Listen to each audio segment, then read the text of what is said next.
Next question है class आपका, बड़े शहरों में आलूदगी का क्या सबब है? बड़े शहरों में बहुत सी गाड़ियां होती हैं जिनसे धुआं खारिज होता है।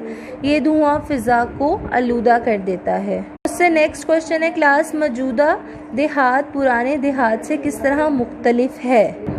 इसका आंसर है पुराने देहात में कच्चे मकान और कच्ची सड़कें थीं, वहाँ बिजली और फ़ोन भी नहीं था। मगर अब ऐसा नहीं है, अब देहात में भी लोगों ने कच्चे मकानों की बजाय पुख्ता मकान बना लिए हैं।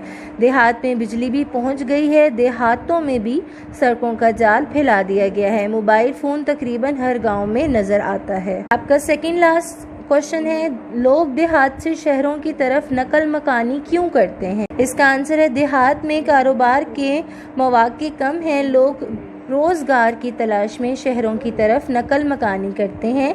इसके अलावा देहात की निस्बत शहरों में तालीम और सेहत की सहूलतें भी ज़्यादा हैं, इसलिए भी लोग शहरों की तरफ नकल मकानी करते हैं कि वो बेहतर तालीम हासिल कर सकें।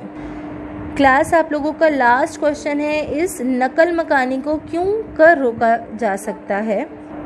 इसका आंसर है, अगर हमारी हुकूमत देहात में तालीम और सेहत की बेहतर सहूलतें मुहैया कर दे और देहात में कारखाने लगाकर रोज़गार का मुनासिब बंदोबस्त कर दे तो कोई आदमी अपना गांव छोड़कर शहर का रुख ना करे। क्लास ये थे हमारे मश्की सवालात। इसके साथ ही हमारा लेक्चर मुकम्मल होता है। मुझे इजाज़त दीजिए। अल्लाह हाफ़िज़।